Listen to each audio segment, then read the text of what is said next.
This is the Alfa Romeo Giulia Quadrifoglio, and I'm driving it in one of the best road rallies in Australia, the Targa Classica, right here in Albury, New South Wales. The Targa Classica isn't just about speed, it's also about the joy of driving. It's the celebration of the best road cars ever made. And for me, there's no better way to experience this than with the Alfa Romeo Giulia. This isn't just a car that you experience, it's a car that you feel. And today we're going to do that by taking it on the road, on the track. I'm going to show you a walk around of the car, the inside. I'm going to take you along and show you this Italian masterpiece and why it is the perfect car to drive in something like the Targa Classica.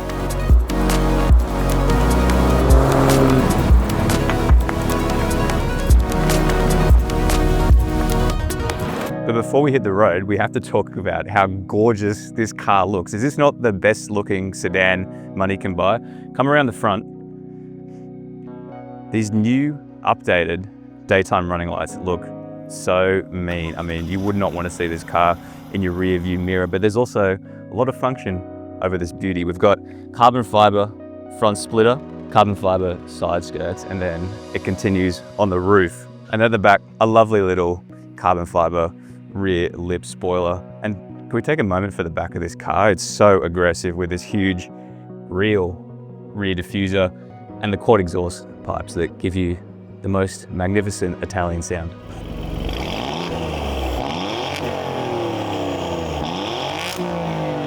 Oh, and I forgot, there's one more massive piece of carbon fiber, which you can see while you're driving actually.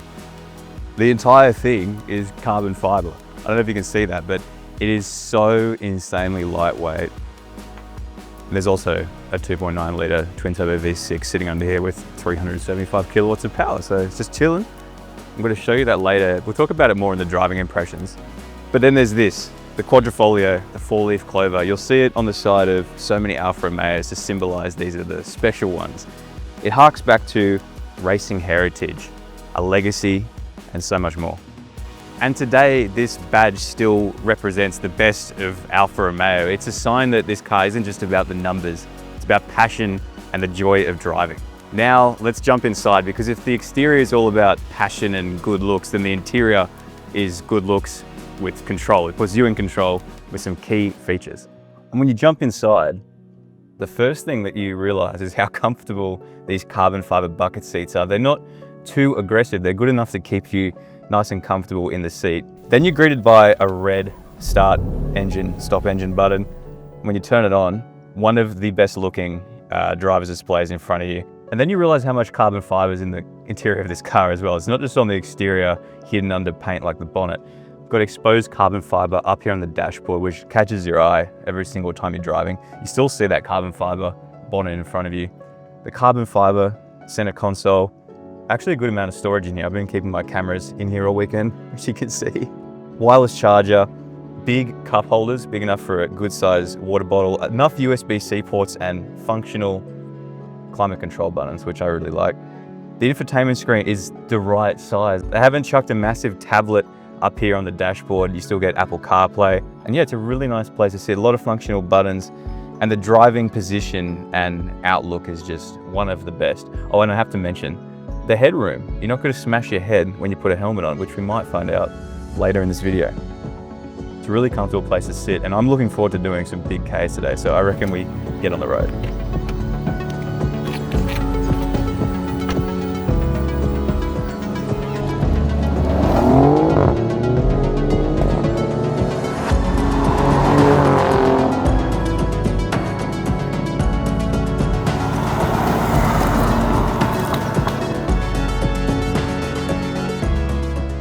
So to start this, it's pretty cool. We're in a park just near Albury, and we've got to line up. We're car number 146 of, I don't know, you can see 156 over there, 158. Some pretty cool cars in this class.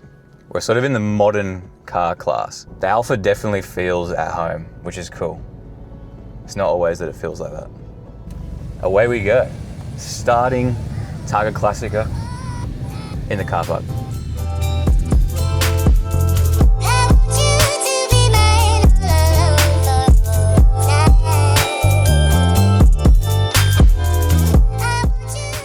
So now we're in the car. And the Targa Classica as an event, it's all about precision. It's actually not like speed. It's a little bit different to your Targa Tasmanias and other events like that around the world. It runs off an event in Italy and it's timed against precision. So you don't have to worry about going crazy berserk all the time. Of course, you can have fun, but everything is well within the rules and the speed limits, I might add, because this is Australia after all. And that's why this Alfa Romeo Giulia is so perfect for an event like this, because it is so precise. The first thing you notice when you get behind the wheel of the car is just how good the steering is. It honestly shocked me. When I picked this car up earlier in the week, I was like, man, the steering in this car is just so direct. It gives you so much feedback. It's fast and responsive, but it's not too fast.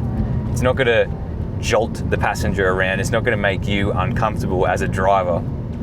It's just precise. It's the right amount. Sort of perfect, I would say. And then there's the suspension, which is customizable through some of the drive modes. So when you're on an event like the Targa Classica, you want to drive it around in dynamic. You might even flick it into race mode. And there's a little button on the drive selector that lets you press it and soften the ride, which is an Alfa Romeo staple. It's even in cars like the Tonale. And it makes the ride so comfortable on these back roads, on typical Australian back roads, where they're not always going to be perfect. Sometimes they're going to be a little bit bumpy, but this car is just perfect for it. We've been following some other cars on this trip, some of this car's competitors, and all I can think about is how much their backs must hurt because they're stiff. This car is stiff and direct, but it's not stiff through the chassis and the suspension. Like, it feels tight, but it doesn't beat you up, which is really nice. It's a great balance. Speaking of balance, 50-50 weight distribution in this car, which is remarkable, honestly, for a sedan like this. Obviously, those carbon fiber parts play a bit of an important role in that, or a big important role in that, but it's more than that. It's the design of the car, it's the chassis. It's so good under the skin, the things you can't see that make this car so well balanced. From the steering to the suspension. And then there's the weight. And the weight plays into that balance as well. 1,600 kilos, just over 1,600 kilos, should I say. And that's pretty remarkable for a car in 2025. I know, I'm driving a car in 2025 that doesn't weigh 2 tons. It's shocking. 1,600 kilos, I mean, I can think of some two-door lightweight sports cars that weigh around about the same as this. And it feels like it. It feels light. It feels sharp on its toes. It always feels like it's sitting on the tarmac and gripping it versus just rubbing itself in and trying for grip. And it feels planted, which is another element of that 50-50 weight distribution, the combination of that steering and the suspension and the weight. Can we talk about the view quickly? I mean, we've been driving around. This is the second half of the day. And it looks like a postcard. Everywhere you look, just looks like a postcard. Out the window is just a painting, a postcard, I don't know. It's just amazing. Like, the scenery is insane. I didn't even know there were roads like this in Australia. Like, I know about Victorian high country roads, but this is something else. You do have to contest with these things though, you ready? Big trucks. Like, yeah, watch out. And then when the roads open up a little bit, you can explore all of that 2.9 litre V6 twin turbocharged engine, 375 kilowatts. It's a lot. 502-ish horsepower for the Yanks, 600 newton meters of torque, and it's all being sent to the rear wheels only via an 8-speed gearbox that shifts quickly.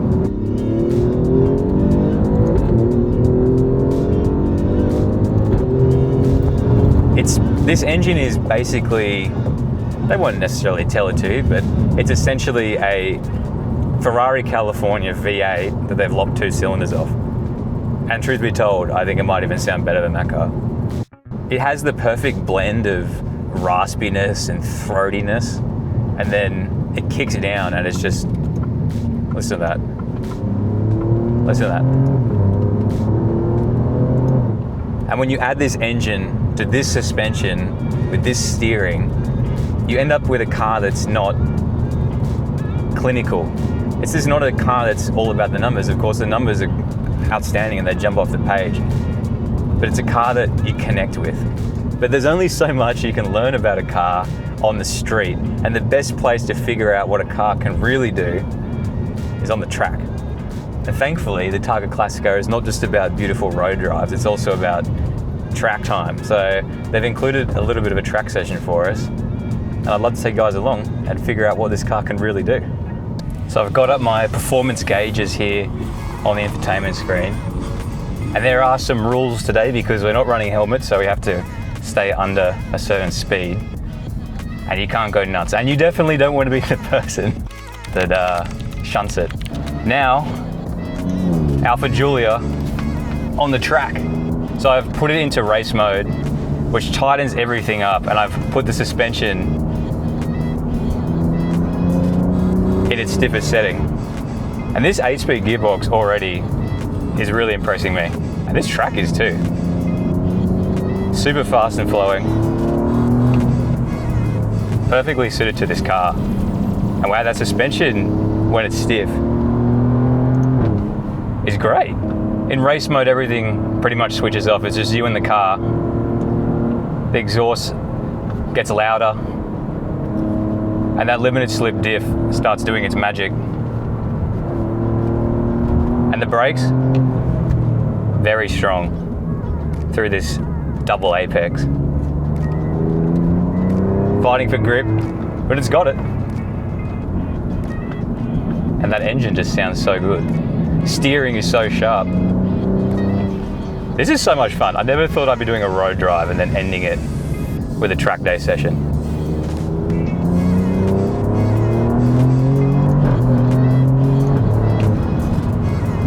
At the 100 board, oh, that 8-speed. It plays ball even on the track. And that's it, across the line. Wow, so much fun. How cool is that? You get to do a track lap after all this great road driving in a car like this. Makes it extra special. What a drive and what an experience. We've just pushed the Alfa Giulia Quadrifoglio across some of the best driving roads in Australia, roads that I've never driven before, and I've been doing this for a little while. You can probably see the smile on my face about what this event has done and what this car has done. It has delivered at every single turn and proven that that Quadrifoglio logo on the side of it still means something very special.